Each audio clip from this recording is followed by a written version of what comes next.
IPL को लेकर आज की जो अपडेट है वो ये है कि बीसीसीआई की ओर से जो खत लिखा गया था उसकी पुष्टि यूएई की जो क्रिकेट का बोर्ड है यानी कि ईसीबी है उन्होंने कर दी है कि हाँ हमें बीसीसीआई की ओर से खत मिला है। लेकिन अब भी पेंच फंसा है, मैच होगा या नहीं होगा इस पर अब भी सस्पेंस बरकरार है। और ये सस्पेंस क्यों है ये जानने के लिए हम चलते हैं विमल सिंह के पास। ये ज़्यादा अच्छे से इस बारे में बात करेंगे। सर क्या पेच फंस रहा है? देखिए, पेच एज सच कुछ भी नहीं है, लेकिन जो एमिरेट्स क्रिकेट बोर्ड है जी और उसके जो उस्मानी जनरल सेक्रेटरी हैं, उन्होंने ये कहा है कि जो लेटर ऑफ इंटेंट उससे बीसीसीआई से मिलना था वो तो मिल चुका है, जी लेकिन उसके लिए डील जो फाइनल सील होने के लिए जो है, साइन होने के लिए भारत सरकार की अनुमति जो होती है वो अभी उनको नहीं मिली है। तो एक लिहाज से देखा जाए तो ये मतलब अभी तक पेपर पे डील जो है फाइनल नहीं हुई है।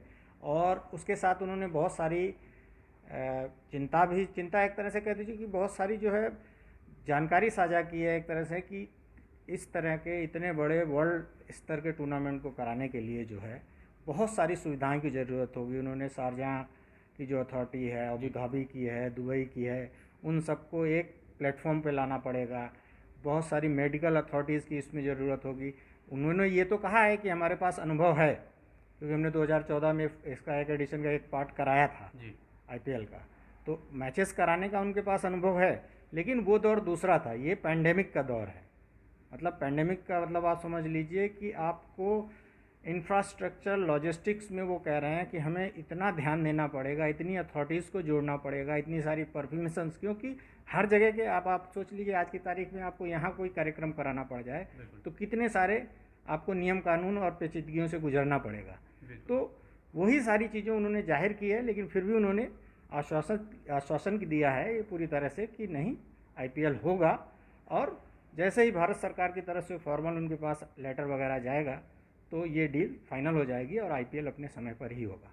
तो क्या इसमें ये आपको नहीं लगता है कि अभी भारत सरकार की ओर से जो भी चीज़ें हैं अभी वो प्रक्रिया जो है वो हुई नहीं, लेकिन उसके पहले ही बीसीसीआई ने आईपीएल गवर्निंग बॉडी जो उन्होंने अपना डेट का अनाउंसमेंट कर दिया, ये कुछ जल्दीबाजी नहीं है? देखिए, जल्दीबाजी एक तरह से दबाव होता है, स्पॉन्सर्स का दबाव होता है और बहुत सारी चीज़ें होती हैं, तो इसलिए जो ब्रजेश पटेल ने उस दिन मतलब सिर्फ डेट ही एक तरह से कंफर्म की है। और जब तक गवर्निंग काउंसिल की, आईपीएल गवर्निंग काउंसिल्स की मीटिंग नहीं हो जाती है तब तक मुझे नहीं लगता है कि फॉर्मली ये लोग सरकार के पास भी जाएंगे, क्योंकि सरकार के पास जब आप जाएंगे तो पूरा प्लान लेके जाएंगे। बिल्कुल। जब आप पूरा प्लान लेके जाएंगे और हर चीज़ की जानकारी उनसे साझा करेंगे तभी सरकार जाके आपको अनुमति देगी। तो अभी हो सकता है इसमें जब तक ये गवर्निंग काउंसिल की मीटिंग हो नहीं जाती, जो कि इस हफ्ते शेड्यूल है, जब तक वो नहीं हो जाती और उसके पास सरकार के पास फॉर्मल एप्लीकेशन नहीं जाता है, तब तक मुझे लगता है कि अभी इसको इंतज़ार करना पड़ेगा। अच्छा, एक चीज़ और ये बात निकल कर आई थी, क्योंकि 4 महीने से ज़्यादा का वक्त हो चुका है जब खिलाड़ी मैदान में गए हैं, तो एक तरह से उनकी प्रैक्टिस जो है वो छूटी है। एक तरह से मांग ये भी की गई थी कि खिलाड़ियों को कम से कम 4 हफ्ते का मौका दिया जाए, मतलब मोटा मोटी 1 महीने का मौका दिया जाए, सो दैट वो प्रैक्टिस कर ले। अब ऐसे में 19 सितंबर से टूर्नामेंट की शुरुआत होने वाली है।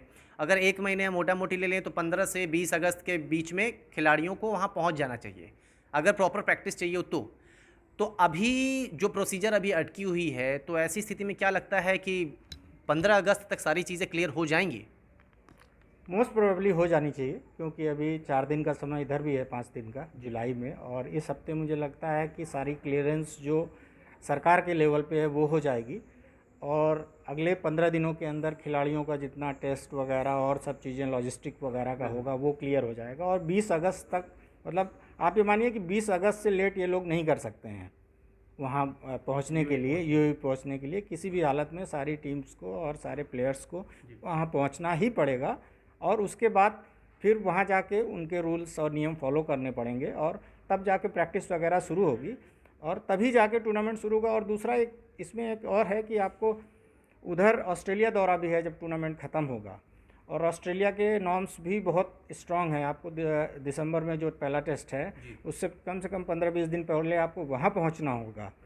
तो वो बिल्कुल मतलब वाटर टाइट जो बोलते हैं एक तरह से ये शेड्यूल है इनका, और मतलब एक भी चूक कहीं भी जो है बहुत भारी पड़ सकती है। इसलिए जो भी प्लान बन रहा होगा मुझे लगता है बहुत ही फुल प्रूफ जो वो कहते हैं, और उस उस्मानी जी ने यही कहा भी है जो ईसीबी के जनरल सेक्रेटरी हैं, कि हमको तैयारी ऐसी करनी है, ऐसा कोऑर्डिनेशन रखना है सभी के साथ, फ्रेंचाइजीज से लेके, टीम्स से लेके, दोनों गवर्नमेंट के बीच में, दोनों बोर्ड के बीच में, कि कहीं पे भी कोई गूफ अप ना होने पाए, क्योंकि गूफ अप होने पे बहुत बड़ा मतलब एक सवालिया निशान खड़ा हो जाएगा इस पैंडेमिक के दौर में।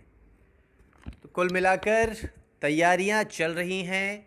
अभी एक तरह से हम बोलें तो बीसीसीआई का ख़त तो उन्हें मिल गया है, यूएई में भी बहुत सारी अभी तैयारियां करनी है, अभी भारत की सरकार की ओर से भी जो भी प्रोसीजर है उसे भी फॉलो करना है, लेकिन अनुमान यही है कि सारी चीज़ें इस हफ्ते या फिर अगले हफ्ते की शुरुआत तक पूरी हो जाएगी और दर्शकों का जो मज़ा है वो किरकिरा नहीं होगा।